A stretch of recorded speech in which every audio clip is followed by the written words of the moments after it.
Hello students, last class में हमने discrete frequency distribution के लिए अरिथमेटिक मीन कैलकुलेट करना सीखा डायरेक्ट मेथड से एंड एज्यूम्ड मीन मेथड से।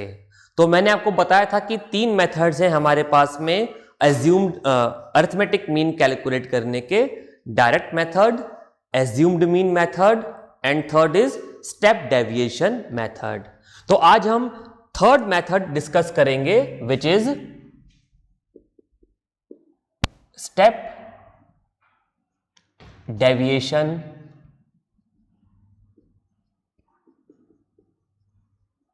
मेथड। ओके, तो एक बार हम ये भी डिस्कस करते हैं कि इन मेथड्स को यूज करने के पीछे क्या कॉन्सेप्ट है। तो जैसा कि आपको पता है, मैथमेटिक्स में हमारे पास 4 बेसिक ऑपरेशंस होते हैं and these are plus, minus, multiply and divide. Plus, minus, multiply and divide. Now out of these 4 operations, minus and division ऐसे ऑपरेशन हैं जो नंबर्स को रिड्यूस कर देते हैं। ओके, जैसे कि अगर मैं 10 में 6 को प्लस करूं तो आंसर आएगा 16। तो ये तो वैल्यू बढ़ गई, 16, 10 और 6 दोनों से ज्यादा है। लेकिन 10 में से 6 को अगर सब्ट्रैक्ट कर दूं तो आंसर आएगा 4। तो सब्ट्रैक्शन से वैल्यू डिक्रीज हो जाती है। ऐसे ही अगर मैं 20 को 2 से मल्टीप्लाई कर दूं तो आंसर आएगा 40। लेकिन अगर मैं 20 को 2 से डिवाइड कर दूं तो आंसर आएगा 10। तो सब्ट्रैक्शन एंड डिवीजन दो ऐसे ऑपरेशन हैं जो वैल्यूज को रिड्यूस कर देते हैं। ओके, लेकिन डिवीजन वैल्यूज को ज्यादा रिड्यूस करता है as compare to subtraction. Okay, now हमने एज्यूम्ड मीन मेथड डिस्कस किया लास्ट क्लास में और वहां हमने देखा कि हमने डेविएटेड वैल्यूज कैलकुलेट करी। कैसे कैलकुलेट करी? एक वैल्यू को हमने एज्यूम्ड मीन मान लिया और गिवन ऑब्जर्वेशन में से उस एज्यूम्ड मीन वैल्यू को हमने सब्ट्रैक्ट कर दिया। तो हमने एज्यूम्ड मीन मेथड में सब्ट्रैक्शन का यूज करते हुए वैल्यूज को रिड्यूस किया। लेकिन अगर सब्ट्रैक्शन को यूज करने के बाद भी वैल्यूज बहुत ज्यादा रिड्यूस नहीं हुई हैं और अगर हमारे पास फर्दर स्कोप है, अगर हमारे पास फर्दर स्कोप है, वो कैसे मालूम पड़ेगा अभी हम क्वेश्चन में देखेंगे। अगर फर्दर स्कोप है वैल्यूज को रिड्यूस करने का तो हम सब्ट्रैक्शन के बाद डिवीजन को भी यूज करेंगे और वैल्यूज को और रिड्यूस करेंगे। ओके, तो स्टेप डेविएशन मेथड में अब हम थोड़ा सा एडवांस चलते हुए डिवीजन को भी यूज करेंगे वैल्यूज को रिड्यूस करने के लिए। और हम वैल्यूज को क्यों रिड्यूस कर रहे हैं ये हम लास्ट क्लास में डिस्कस कर चुके हैं। हम चाहते हैं कि कम टाइम में हमारा आंसर आ जाए और मिस्टेक्स के चांसेस कम से कम हो। तो अगर हम छोटे नंबर्स के साथ डील करते हैं तो टाइम कम लगता है कैलकुलेशन में और गलती होने, मिस्टेक के चांसेस भी कम हो जाते हैं।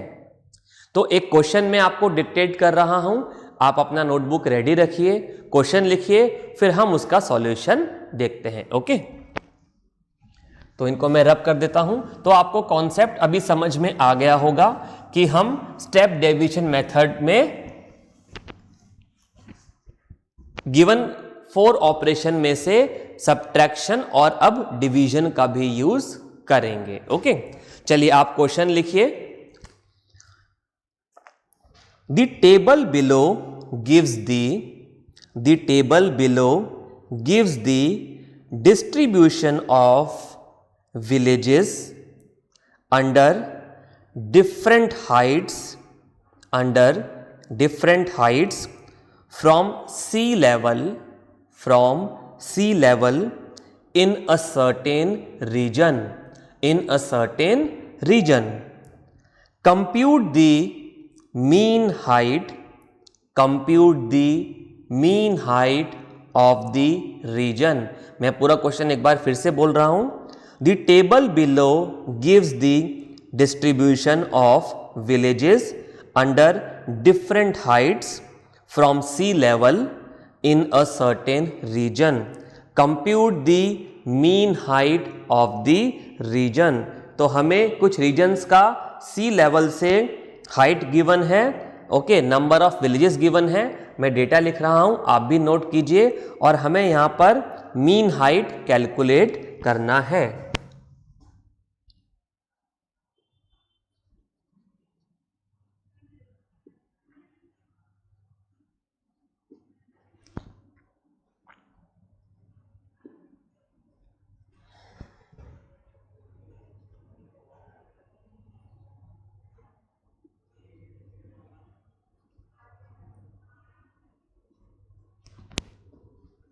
ओके, तो हमें दो डेटा गिवन है, height and number of villages. Values आप नोट कर लीजिए।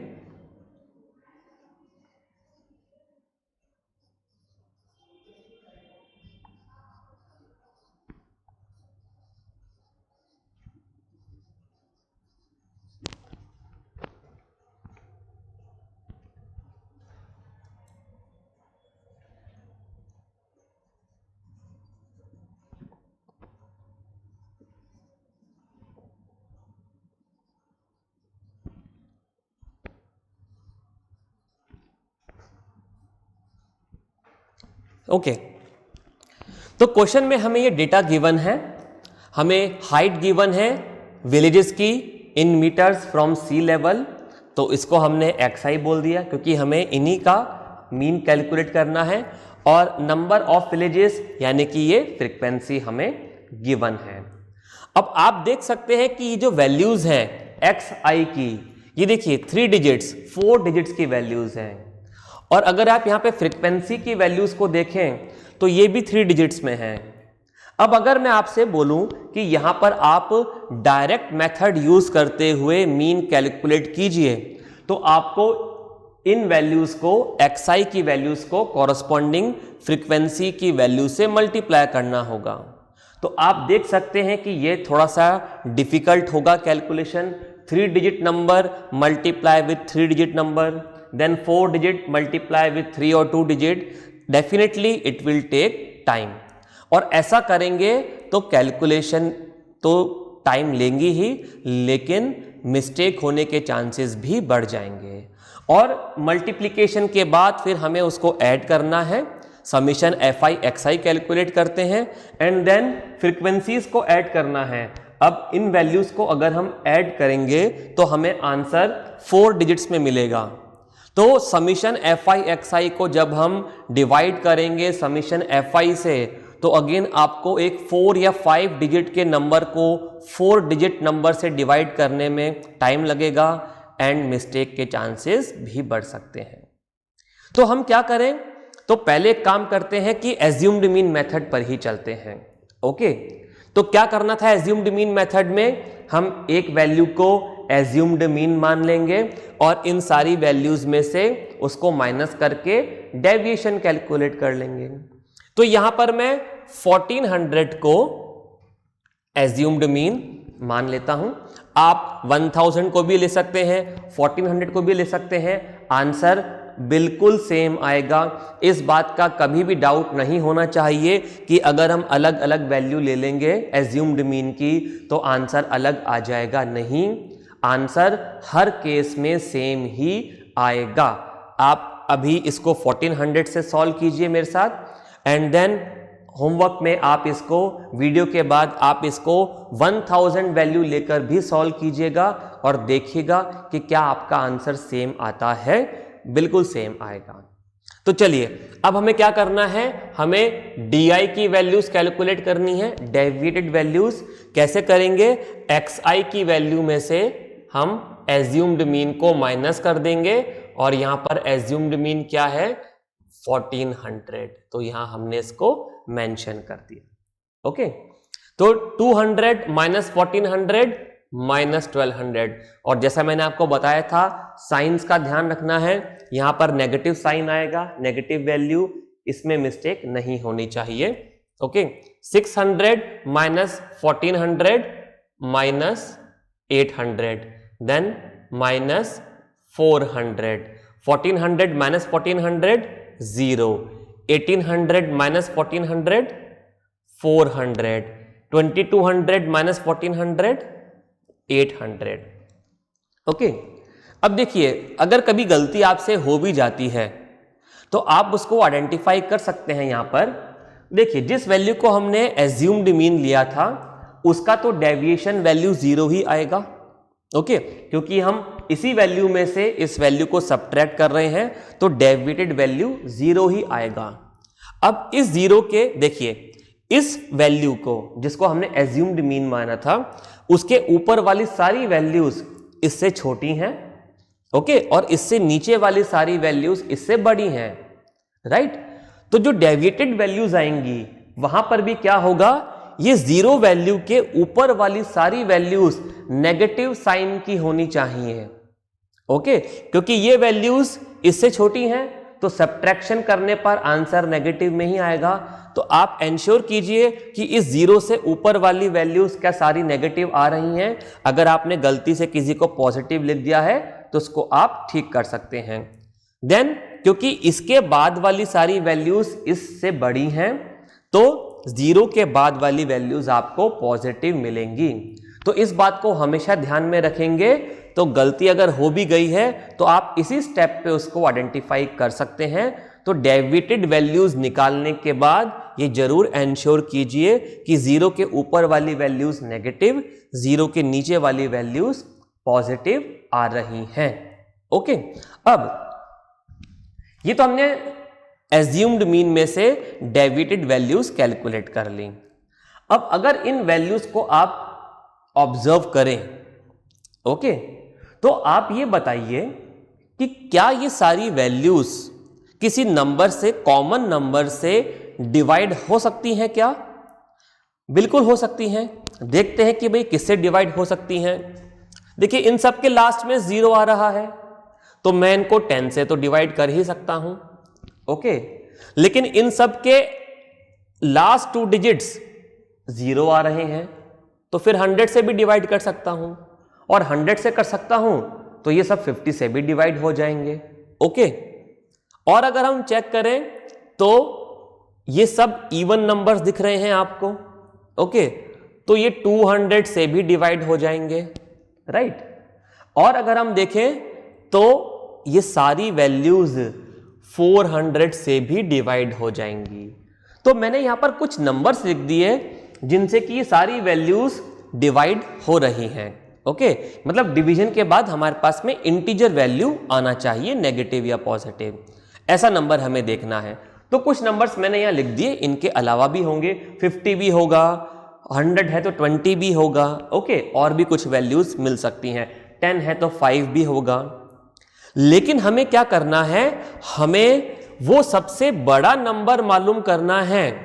हमें क्या करना है, वो सबसे बड़ा नंबर मालूम करना है जिससे कि ये सारी वैल्यूज डिविजिबल हैं। क्यों सबसे बड़ा नंबर मालूम करना है? क्योंकि हमारा ऑब्जेक्टिव क्या है यहां पर, नंबर्स को रिड्यूस करना। और जब हम बड़े नंबर से डिवाइड करते हैं तो आंसर छोटा आता है। जैसे कि अगर मैं 100 को 2 से डिवाइड करूं तो वैल्यू 50 आएगी, आंसर 50 आएगा। अगर मैं 100 को 10 से डिवाइड करूं तो आंसर 10 आएगा, ओके। अगर मैं 100 को 20 से डिवाइड करूं तो आंसर 5 आएगा। तो जैसे जैसे हम बड़े नंबर से डिवाइड करते जा रहे हैं आंसर और छोटा होता जा रहा है, ओके। तो हमें तो यही करना है, हमें छोटी से छोटी वैल्यू चाहिए। तो छोटी से छोटी वैल्यू अगर हमें चाहिए तो हमें सबसे बड़े नंबर से डिवाइड करना होगा, ओके। तो हमें ये आइडेंटिफाई करना है कि वो सबसे बड़ा नंबर कौन सा है जिससे कि ये सारे नंबर डिविजिबल हैं। वो सबसे बड़ा नंबर कौन सा है जिससे कि ये सारे नंबर डिविजिबल हैं। अब अगर ऐसा कोई नंबर नहीं हुआ, यानी कि अगर ये वैल्यूज कुछ इस तरीके से होती कि ऐसा कोई नंबर नहीं मिल पाता जिससे कि ये सब डिवाइड हो रही होती, ओके जैसे फॉर एग्जांपल अगर मैं यहाँ कुछ वैल्यूज लिख दूं से फॉर एग्जांपल 89, ओके 71, 62, 50, 0 भी ले लेते हैं 43। अगर हमारे पास में ये डेविएटेड वैल्यूज कुछ ऐसी आ जाती तो इनमें तो ऐसा कोई नंबर नहीं मुझे दिखता जिससे कि ये सारी वैल्यूज डिवाइड हो सकती हो। तो यानी कि ऐसा अगर केस मिलेगा तो हम स्टेप डेविएशन मेथड को यूज नहीं कर सकते। हम स्टेप डेविएशन मेथड को कब यूज कर सकते हैं? जब एज्यूम्ड मीन में से डेविएशन लेने के बाद ये जो डेविएटेड वैल्यूज हमें मिली हैं, ये सब वैल्यू किसी कॉमन नंबर से अगर डिवाइड कर सकते हैं तो ही हम स्टेप डेविएशन मेथड को यूज कर सकते हैं, अदरवाइज स्टेप डेविएशन मेथड को हम यूज नहीं कर सकते। ओके बात क्लियर है? क्योंकि हमें इन वैल्यूज को अब डिवाइड करना है, एक कॉमन नंबर से डिवाइड करना है।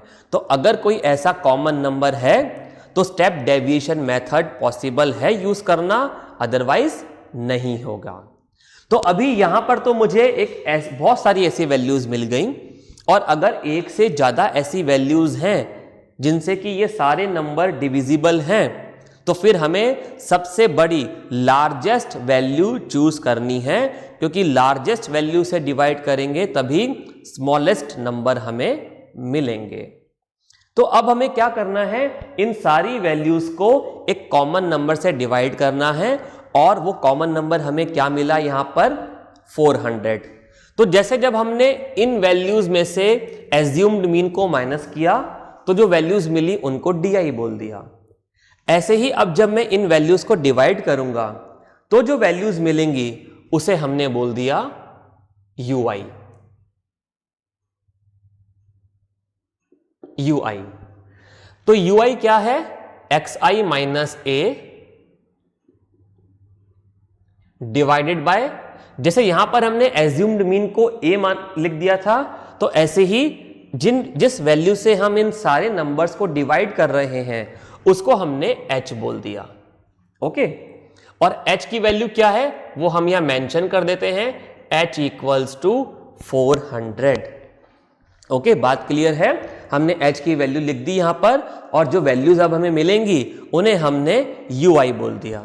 तो 400 से डिवाइड करने पर हमें वैल्यूज मिली -3, -2, -1, 0, 1 एंड 2। और यहां पर भी साइंस का ध्यान रखना है कि जो नेगेटिव वाली वैल्यूज हैं उनका तो डिवीजन करने के बाद नेगेटिव ही आंसर आएगा, 0 का 0 ही आएगा, और जो पॉजिटिव वैल्यूज हैं उनका आंसर पॉजिटिव। तो यहां पर भी सेम वही ट्रेंड चलेगा, जैसे यहां पर 0 के ऊपर वाली वैल्यूज नेगेटिव और 0 के नीचे वाली पॉजिटिव, ऐसे यहां पर भी 0 के ऊपर वाली नेगेटिव, 0 के नीचे वाली पॉजिटिव।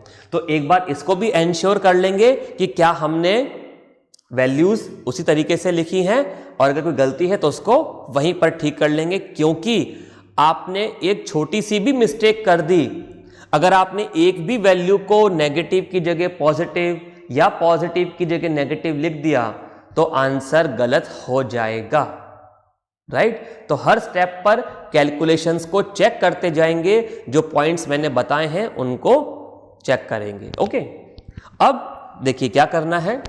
जब हम डायरेक्ट मेथड यूज करते थे तो हम fi वैल्यूज को xi से मल्टीप्लाई करते थे, fi xi कैलकुलेट करते थे। जब हमने एज्यूम्ड मीन मेथड यूज किया तो हमने fi वैल्यूज को di से मल्टीप्लाई करके fi di कैलकुलेट कर लिया। अब जब हम स्टेप डेविएशन मेथड यूज कर रहे हैं, ओके, तो हम fi वैल्यूज को ui से मल्टीप्लाई कर देंगे। तो एक बात ध्यान रखना है, एक कॉमन मिस्टेक स्टूडेंट्स कर देते हैं, हम कंफ्यूज हो जाते हैं कि हमें ये जो सब्ट्रैक्शन और डिवीजन के ऑपरेशन हैं ये इन xi की वैल्यू पे परफॉर्म करने हैं या fi पर। तो ध्यान रखेंगे फ्रीक्वेंसीज पर कोई ऑपरेशन परफॉर्म नहीं होता। क्यों नहीं होता? हमें मीन इन वैल्यूज का निकालना है, ना कि फ्रीक्वेंसीज का। हमें मीन xi की वैल्यूज का निकालना है। तो xi की वैल्यूज का मीन निकालना है तो सारे ऑपरेशन सब्ट्रैक्शन, डिवीजन इन्हीं वैल्यूज पर परफॉर्म होंगे। इसको हमेशा ध्यान रखिएगा, कंफ्यूज नहीं होंगे। फ्रीक्वेंसीज की वैल्यू लास्ट में मल्टीप्लिकेशन के काम आएंगी। अगर डायरेक्ट मेथड है तो फ्रीक्वेंसी xi से मल्टीप्लाई होगा, अगर एज्यूम्ड मीन है तो फ्रीक्वेंसी di से, और अब अगर स्टेप डेविएशन है तो फ्रीक्वेंसी की वैल्यू ui से मल्टीप्लाई हो जाएगी और हम fi ui कैलकुलेट कर लेंगे। तो 142 मल्टीप्लाई बाय -3, तो क्योंकि नेगेटिव साइन आ रहा है तो -426, हर जगह पर हर स्टेप पर आप नेगेटिव पॉजिटिव वैल्यूज का ध्यान रखेंगे। 265 multiply by -2 -530, 560 multiply by -1 -560, 271 multiply by 0 0, 89 multiply by 1 89, and 16 multiply by 2 32। Okay, तो ये हमने FI UI की वैल्यूज कैलकुलेट कर ली। और अब क्या करना है, जब हम डायरेक्ट मेथड यूज कर रहे थे तो समीशन FI XI निकाल रहे थे, जब एज्यूम्ड मीन मेथड यूज कर रहे थे तो समीशन FI DI कैलकुलेट कर रहे थे, और अब जब स्टेप डेविएशन मेथड यूज कर रहे हैं तो समीशन FI UI कैलकुलेट हो जाएगा। और यहां पर देखिए, क्योंकि ये नेगेटिव वैल्यूज हैं, ये पॉजिटिव वैल्यूज हैं, ओके, तो दोनों को अलग अलग ऐड कर लीजिए एंड देन फाइनल वैल्यू निकाल लीजिए। तो यहां पर आंसर आएगा -1395, -1395। साइंस का बिल्कुल ध्यान रखेंगे, कैलकुलेशन बहुत ध्यान से करेंगे। आंसर नेगेटिव में आना है या पॉजिटिव में, कैलकुलेशंस को बहुत ध्यान से करेंगे। एक मिस्टेक पूरा आंसर गलत कर सकती है। ओके, अब समीशन FI तो हर जगह ही काम आएगा, क्योंकि हमें अल्टीमेटली नंबर ऑफ वैल्यूज से तो नंबर ऑफ ऑब्जर्वेशन से डिवाइड करना ही है। तो यहां पर समीशन FI कैलकुलेट करेंगे तो हमें मिलेगा 1343। यहां तक बात क्लियर है बिल्कुल। अब बात रही मीन कैलकुलेट करने की। ओके, तो मैं यहां पर कैलकुलेशंस कर रहा हूं। नाउ, जब हमने डायरेक्ट मेथड यूज किया तो मीन का फॉर्मूला था x bar equals to summation FI XI divided by summation FI। जब हमने एज्यूम्ड मीन मेथड यूज किया तो फॉर्मूला था summation FI DI divided by summation FI plus A।